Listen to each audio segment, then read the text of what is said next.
नमस्कार, आप देख रहे हैं एएनएन न्यूज नेटवर्क और मैं हूं याशिका। पुंछ में आतंकी हमले पर सियासी महाभारत। चन्नी के चुनावी स्टंट के बयान पर पैदा हुआ विवाद, भाजपा भड़की। लोकसभा चुनाव के तीसरे चरण के मतदान से पहले जम्मू कश्मीर के पुंछ में वायुसेना के काफिले पर हुए आतंकी हमले को लेकर भी सियासी महाभारत शुरू हो गई है। कांग्रेस के वरिष्ठ नेता और पंजाब के पूर्व मुख्यमंत्री चरणजीत सिंह चन्नी ने पुंछ में हुए आतंकी हमले को चुनाव से पूर्व राजनीतिक स्टंट बताया है। उन्होंने कहा है कि चुनाव आने पर ऐसे स्टंट खेले जाते हैं और भाजपा को जिताने का रास्ता तैयार किया जाता है। चरणजीत सिंह चन्नी की ओर से यह विवादित बयान दिए जाने पर भाजपा भड़क गई है। चन्नी के इस बयान पर भाजपा ने तीखी प्रतिक्रिया दी है। बयान जो तोड़-मरोड़ कर पेश किया गया है, लेकिन जो कल आपने बयान दिया था, ऐसे उसमें आपको लगा?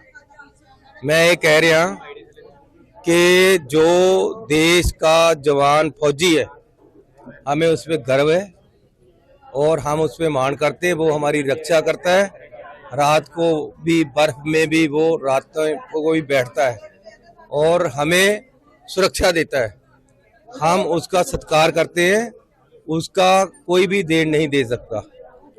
और जब भी चुनाव आता है तो जो अटैक होते हैं उसकी हम निंदा करते हैं। जो पहले पुलवामा में अटैक हुआ, मैं उसकी आज भी निंदा करता हूँ, उस दिन भी की थी।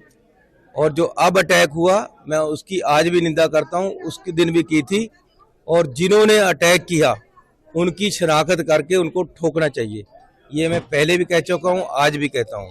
और मैं केंद्र सरकार को कहता हूँ कि इस पे राजनीति नहीं होनी चाहिए और ना ही मैं करना चाहता हूँ। धन्यवाद। सर, पंजाब के कांग्रेस के सीनियर लीडर चरणजीत सिंह चन्नी ने भी हाल ही में जो अटैक हुआ है, एयरफोर्स के जवान की मौत हुई है, उसे स्टंटबाजी करार दिया है। चन्नी साहब, मुख्यमंत्री हटते ही आप जब कनाडा शिफ्ट हो गए थे, वो स्टंटबाजी कहलाती है।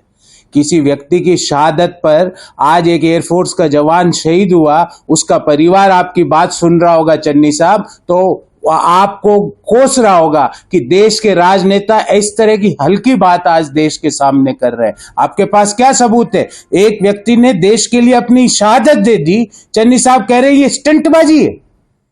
पहले पुलवामा में भी कांग्रेस के लोगों ने स्टंटबाजी बोला था, आज चन्नी साहब देश की कुर्बानी को स्टंटबाजी बोलते हैं। लानत है आपकी सोच पर, आपके ज्ञान पर। अगर स्टंटबाजी है ना, तो मैं कहता हूं देश के हर व्यक्ति को ऐसी स्टंटबाजी, हर युवा को ऐसी स्टंटबाजी चाहिए कि देश के लिए कुर्बान हो जाए। देश के लिए कोई कुर्बान होता है, कांग्रेस का नेता बोलता है, पूर्व मुख्यमंत्री, छोटा व्यक्ति नहीं है, पूर्व मुख्यमंत्री बोलता है कि ये स्टंटबाजी है। मुझे लगता है चन्नी साहब, इससे घटिया और छोटी और हल्की बात कोई देश का राजनीतिज्ञ नहीं कर सकता।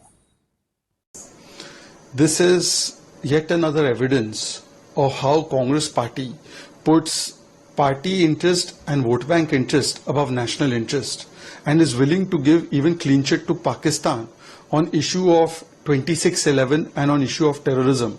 And no wonder people are saying Pakistan आतंकी का हाथ कांग्रेस पार्टी के साथ, because on an issue like 26/11 where it is clear cut that Ajmal Kasab and Pakistan were responsible for it, to give clean chit, to stand with Ajmal Kasab and to blame the unfortunate killing of Shahid Hemant Karkare ji on Hindus and thereby putting the onus on India and on Hindus, it shows that the Congress party can go to any extent to defend Pakistan on issues of terrorism, and this will be certainly used by Pakistan on an international platform.